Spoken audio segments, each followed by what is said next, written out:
मैं प्रेस के साथियों का धन्यवाद देता हूं कि इतने सुबह बुलाने पर आप सभी यहां पर आए हैं। हालांकि चुनाव ख़त्म हो चुका है और बहुत सारे एग्ज़िट पोल तरह तरह की जानकारी दे रहे हैं। मैं आपके बीच में आपके माध्यम से कुछ बातें रखना चाहता हूं। मैं शुरुआत करता हूं कि जितनी ऊंचाई पर जाकर कटती है पतंग, उतना ही बड़ा होता है उसका पतन। भाजपा कई दोषों के लिए जिम्मेदार है।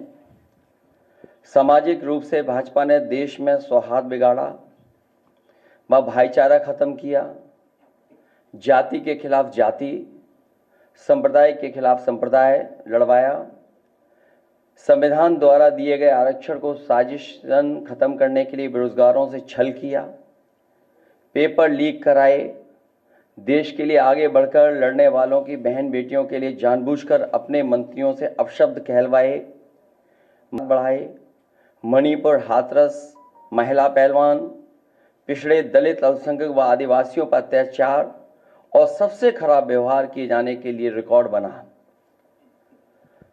आर्थिक रूप से इलेक्टोरल बॉन्ड का ऐतिहासिक भ्रष्टाचार किया। इलेक्टोरल बॉन्ड के माध्यम से पैसा कमाने के लिए मुनाफाखोरी को बढ़ावा दिया, जिसने महंगाई को बढ़ाया। अपने फायदे के लिए भाजपा ने जनता पर बेतहाशा महंगाई थोप दी। नोटबंदी से व्यापार का चौपट कर दिया। भ्रष्ट जीएसटी से छोटे दुकानदार तक को मंदी का शिकार बना दिया।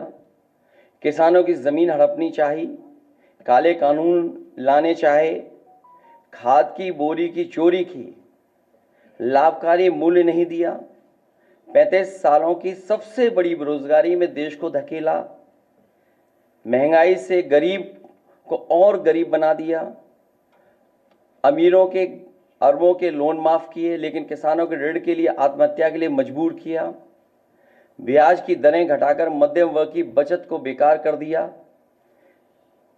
बैंकों में तरह तरह के चार्ज और पेनल्टी से लोगों के खाते दीमक की तरह अंदर ही अंदर खा गए, बैंक लॉकरों के नाम पर जिम्मेदारी से पल्ला झाड़ लिया, नैतिक रूप से चंदे तक का पैसा खा गए, केयर फंड के नाम के आगे पीएम के नाम का इस्तेमाल करके बाद में हिसाब देने से मना कर दिया, अपराधियों को शामिल करने, उनके कृत्यों पर पर्दा डालना, जैसे मणिपुर में अपने संगी साथियों द्वारा बेटी के साथ मानवीय व्यवहार में, बीएचयू छात्र अभद्रता कांड में, खीरी किसान हत्याकांड में, हाथरस की बेटी के बलात्कार हत्या व कानपुर देहात कांड में जहां मां बेटी को झोपड़ी में जिंदा जलाकर मार डाला, ऐसे अनगिनत उदाहरण हैं।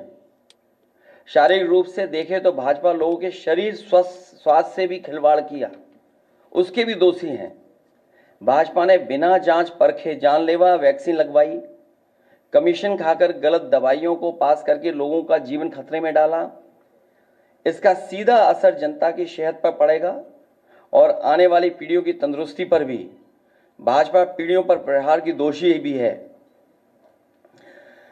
मनोवैज्ञानिक रूप से लोगों के दिल और दिमाग में जानलेवा वैक्सीन लगवाने के बाद बीमार होने पर डर बैठा दिया।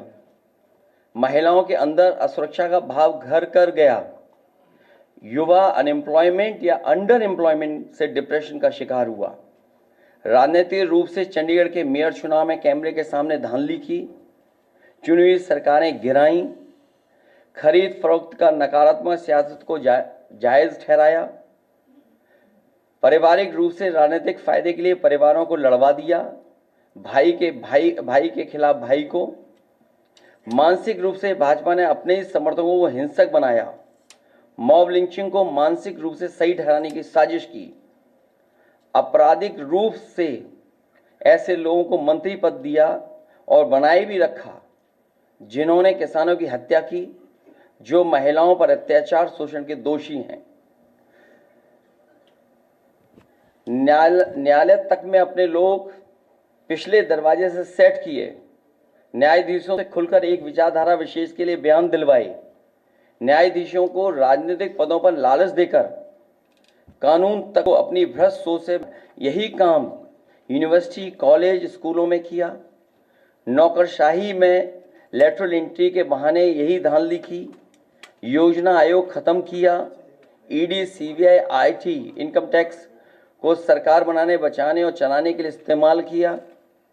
झूठे आंकड़ों से देश और दुनिया को छला, जिससे अंतर्राष्ट्रीय स्तर पर भारत को विकासशील देशों की भाजपा ने इन्हीं सब कारणों से देशवासियों की जिंदगी को खतरे में डाल दिया। भाजपा का झूठा राष्ट्रवाद, चीन की घुसपैठ से रजांगला मेमोरियल जैसे शहीदों के बलिदान का स्मारक तक नहीं बचा पाए। भाजपा की भ्रष्ट नीतियां बीते कल के लिए नहीं बल्कि भविष्य में भी देश की रक्षा के लिए असमर्थ व अक्षम है। इसलिए जनता इस बार गांधी जी को याद करते हुए करो या मरो की तरह आंदोलित हो गई है। से देश नकारात्मक ताकतों से आजाद होने जा रहा है।